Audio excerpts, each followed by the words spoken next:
Hola, soy Sergio Valdés Martínez y les voy a hablar sobre el capítulo 5, la primera parte del capítulo 5 de Langman, la tercera semana de desarrollo, disco germinativo trilaminar. Primero que nada, se menciona la gastrulación, que es lo más típico que ocurre durante la tercera semana de gestación. Es importante los puntos de que lo que marca el inicio de la gastrulación es la formación de la línea primitiva, que ahorita vamos a ver dónde está. Esto se forma sobre la superficie del embrión. Y bueno, aquí pues ya sabemos, se forma durante la tercera semana y es un proceso que induce en el embrión las tres capas germinativas que son ectodermo, mesodermo y endodermo. Entonces, al inicio la línea primitiva no va a estar bien definida, sin embargo en un embrión de 15 a 16 días ya se advierte con claridad un surco con regiones abultadas en ambos lados. Bueno, aquí tenemos una imagen que se alcanza a ver la implantación al final ya de la segunda semana de desarrollo, es decir, antes de que comience la tercera semana, que es donde vamos a ver la gastrulación. Entonces, bueno, aquí podemos observar lo que ya sabemos, el trofoblasto. El trofoblasto, que es todo esto, que ya se diferenció en citotrofoblasto y en sincitiotrofoblasto, ya después de la implantación. Aquí podemos observar las lagunas del sincitiotrofoblasto, aquí, que se van a juntar con los sinusoides del endometrio. Aquí tenemos la cavidad amniótica, el saco vitelino definitivo con el epiblasto y el hipoblasto. Después vamos a tener lo que ya mencioné, la formación de la línea primitiva.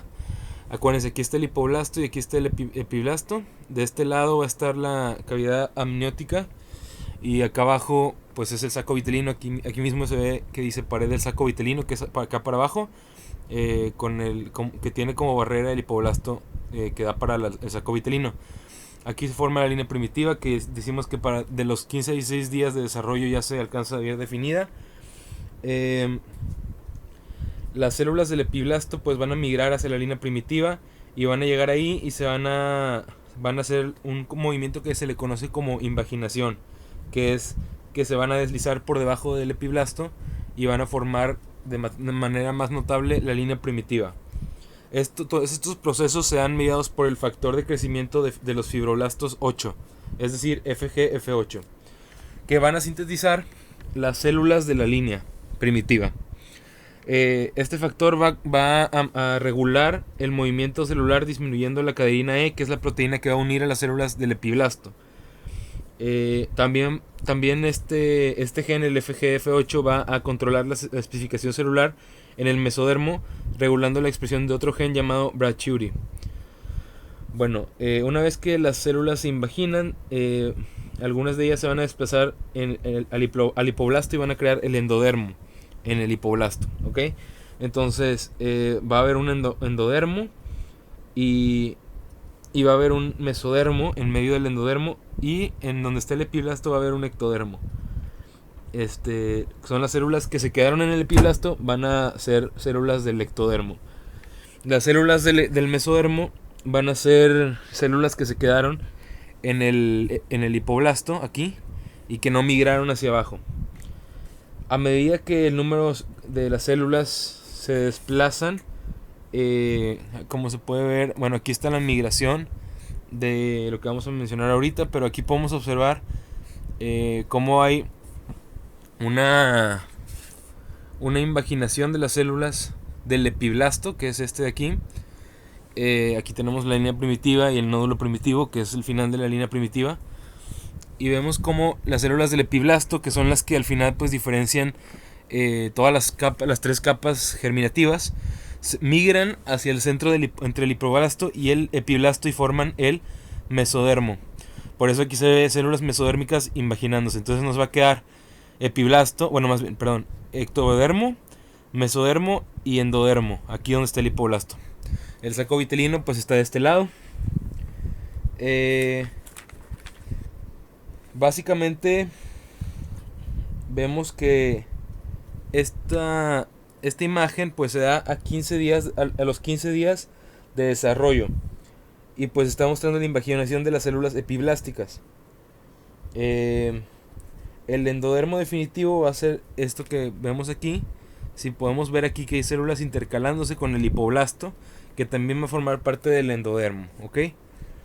Ahora, por parte de esta imagen podemos observar la cara dorsal del disco germinativo en un embrión de 16 días.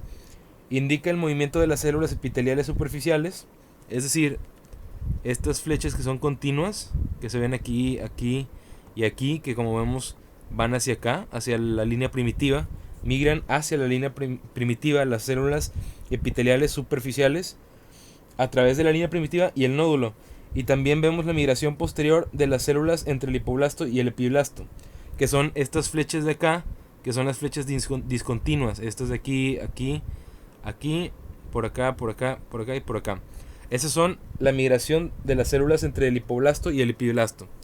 Entonces va a haber esta migración de células que va a ayudar a que se forme estas tres capas germinativas, ¿no? Aquí podemos ver una vista dorsal del embrión. Podemos observar la línea primitiva y el nódulo primitivo. Y aquí se alcanza a ver el hipoblasto y el epiblasto. Aquí cerca de la línea primitiva, en este corte, alcanzamos a ver las células separándose. Es decir, migrándose, invaginándose hacia acá para formar el mesodermo. Y bueno, en esta imagen, en esta otra imagen, aquí ya podemos ver más claramente. Aquí podemos observar el saco vitelino, la cavidad amniótica, y aquí ya vemos la diferenciación entre ectodermo. Bueno, aquí todavía no se ve muy bien la diferenciación, pero aquí ya se ve el ectodermo, el mesodermo y el hipoblasto. Perdón, el endodermo. Endodermo, mesodermo y ectodermo. Entonces aquí vemos desde la A, desde la imagen A hasta la C, vemos cómo se va diferenciando las capas germinales hasta llegar a las tres capas germinales principales.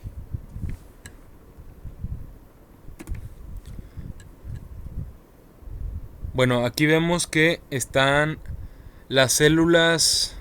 Aquí vemos que se empieza a formar la notocorda, que son las células que se están invaginando desde la línea primitiva. Vemos las células prenotocordales, son las que se invaginan, como dijimos, también desde el nódulo primitivo y avanzan en la línea media hasta que llegan a la placa precordal. ¿Ok? Aquí vemos que la notocorda pues está entre el hipoblasto, que está aquí, y el ectodermo ya formado. Aquí está la línea primitiva, ¿verdad? Entonces forman la placa precordal, que viene siendo esto, y después se van intercalando con el hipoblasto para formar el que ya mencionamos, endodermo. Entonces ya después que se forma la notocorda, bueno, aquí está la placa notocordal que se forma también por la intercalación de las células del ectodermo que migraron hacia abajo.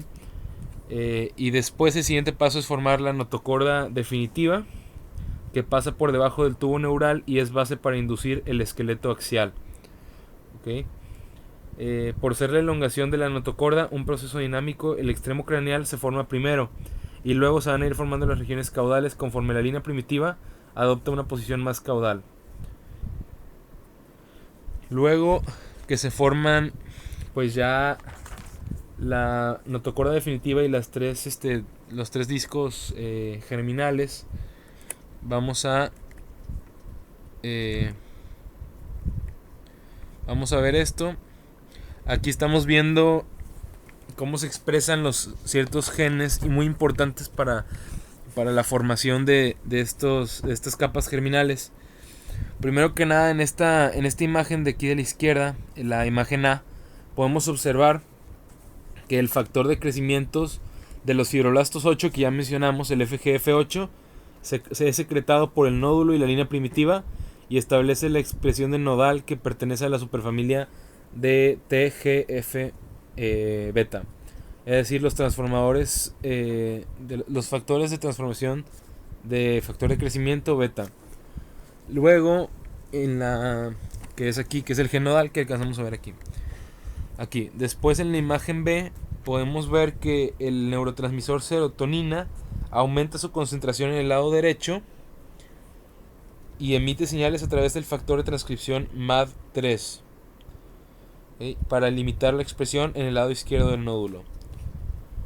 Aquí podemos ver también cómo a partir de la notocorda, que ya dijimos que va a ser el centro de la formación del esqueleto axial, se secreta el gen Sonic Hedgehog, SHH, que se va a expresar para ser el gen maestro de la diferenciación de muchos de los tejidos del embrión. Es decir, el gen Sonic Hedgehog va a influir en la diferenciación y en el desarrollo de órganos como, bueno, de muchísimos órganos, como por ejemplo el, el corazón, los intestinos, los músculos, la piel, los folículos pilosos, entre muchos otros. Por eso se le conoce como el gen maestro del desarrollo. Finalmente, es importante decir que en esta tercera semana es cuando se establecen los ejes corporales anteroposterior, o sea, craneocaudal, dorsoventral y derecho-izquierdo. Se lleva a cabo al inicio de esta etapa y comienza probablemente desde la fase de mórula. Sin embargo, en esta etapa ya está totalmente diferenciado los ejes corporales. Gracias por su atención.